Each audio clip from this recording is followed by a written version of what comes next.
Title is Security and Privacy, Rights of Individual and Legal Recourse. Dr. Subir Roy.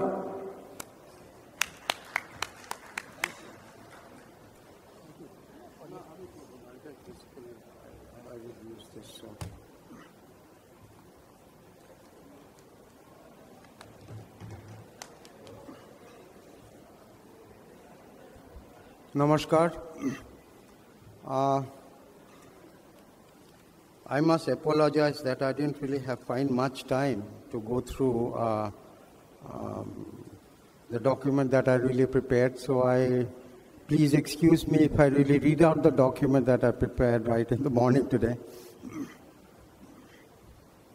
This kind of seminars, when we attend, there are, like groups which are actually formed to discuss about the topics and all.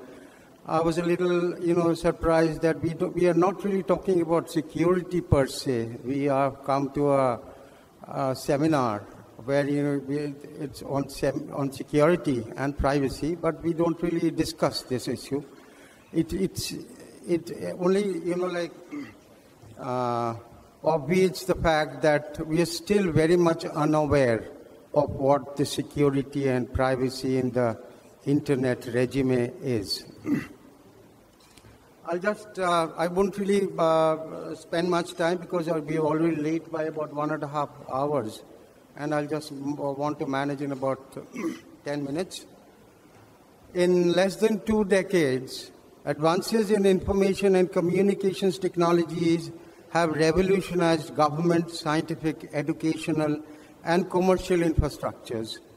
As the fabric of connectivity has broadened, the volume of electronic information exchange through what is popularly known as cyberspace has grown dramatically. The IT infrastructure has become an integral part of the critical infrastructures of the country. As a consequence, the operational stability and security of critical information infrastructure is vital for economic security of the country. In India, the Information Technology Amended Act 2008 was notified for implementation in October 2010. Although it is not a privacy law, it has some provisions that address data protection, including privacy. The risks associated with current and anticipated vulnerabilities of threats and attacks against the IT infrastructure provide the rationale for this law. Fast-shifting trends in both technologies and threats make it likely that the security issues of the IT infrastructure will only intensify in the coming years. India has witnessed a rapid proliferation of the use of information and communications technology in the delivery of government services through its ambitious national e-governance plan.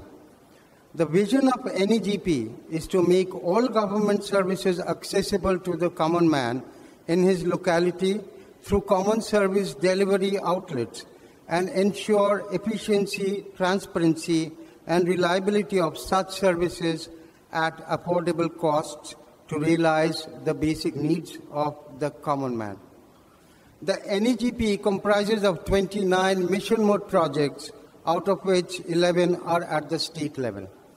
It has set up the State Data Center for the West Bengal to house all applications and data pertaining to the government in a tightly secured environment.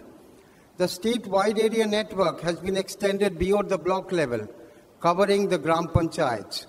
Common service centers have been established through a PPP mode at the Gram Panchayat level for reaching out to the citizens for accessing government services.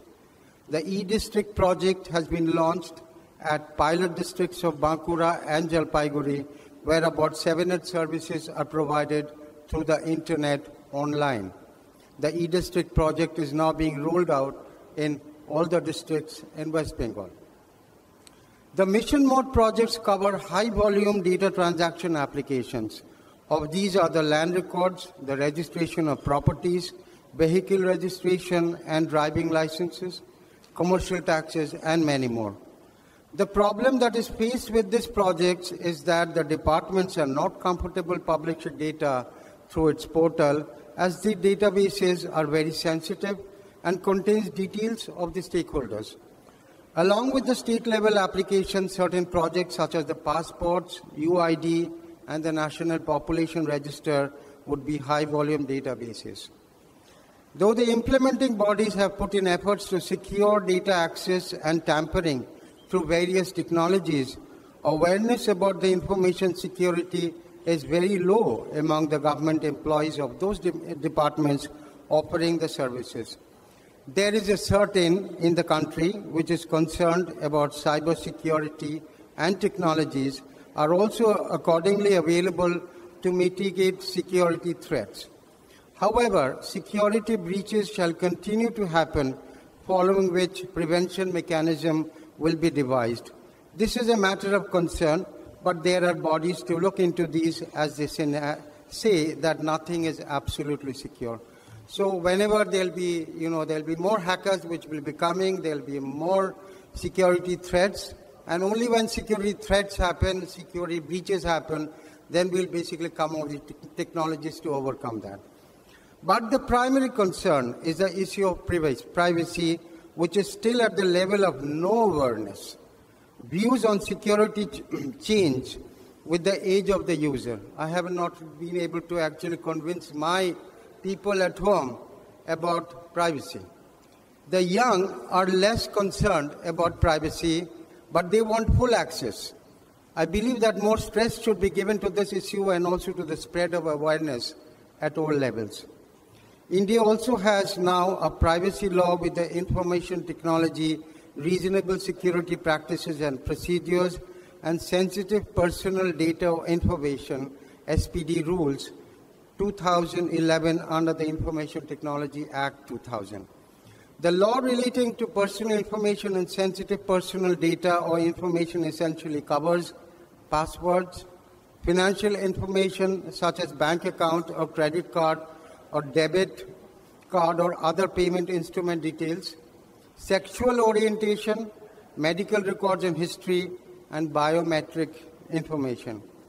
However, the right to privacy in India has been a neglected area of study and engagement. Although sectoral legislation deals with privacy issues, we still do not have a horizontal legislation that deals comprehensively with privacy across all contexts. The absence of minimum guarantee of privacy is felt most heavily by marginalized communities, HIV patients, children, women, sexuality minorities, people whose sensitive information should be protected. With the NEGP becoming a reality, governments are increasingly using the internet as a means of delivery of services and information. This has ensured the user or the common man to register for government services, fill up forms online, with many other services to be available soon. With the Electronic Delivery Service Bill likely to be passed in the Parliament, it will become mandatory for all state government and the central government to provide electronic forms covering all services online. Many states have already devised their own version of electronic delivery of such services. The government has also devised a framework for use of social media that has become an important means of communication among users. The Facebook alone has more than 40 million users in India, while Twitter has more than 16 million users. These sites offer an opportunity to reach out this audience through a keystroke. Many of these facilitate access through mobile devices, and with more than 900 million mobile users in India, it offers an unprecedented outreach. It is with the mission of creating awareness among the citizens for availing the ensuing online delivery of services across the country at the lowest level of Gram Panchayats that the social media is planned to be used. The framework, however, deals with various security and privacy issues, creating greater responsibilities on the government level functionaries. The trend towards e-governance and the electronic delivery of services has further expanded government collection of personally identified data. Government's practice of collecting, retaining, and managing personal data pose a wide range of privacy challenges. Many details of an individual's life can be constructed using only publicly available records on the internet. Such publicly accessible records with personal information may include property ownership, tax records, voter list, vehicle registration, and driver licenses, among others. Government of India has launched a massive project to issue unique identification numbers to all residents in the country, close to about 1.2 billion, by capturing their personal particulars along with biometrics such as fingerprints, iris scan, and facial image. This has thrown up several privacy challenges. Data will be captured by thousands of registers and sub-registers throughout the country, sent over networks for storage centrally. Central data will be accessed for deduplication whenever a new entry of UID is to be created. This poses privacy challenges at all stages of collection, processing, and storage. In these days of the internet, personal information has become a highly valued commodity that is collected, aggregated, shared, and sold in ways never before imagined. Industries have been floated who only collect and distribute such sensitive information of individuals. As public institutions move services online, there is growing risk of compromise and abuse. Privacy concerns become more serious when these data are the subject of secondary use by business. The secondary use does not stop at the boundary of the digital divide. The demand of markets for consumer-related information has been globalized. The growing experiences of people adversely affected by the secondary use of personal identification data limits the trust in transactions that require revealing such data.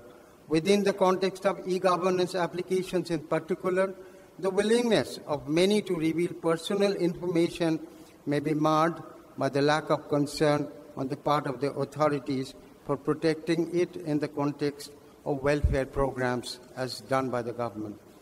I thank the Internet Society for inviting me and hope that this serious issue of privacy of individuals shall be a compelling agenda to all concerned bodies.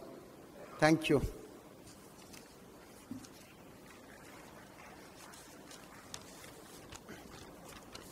I had to finish.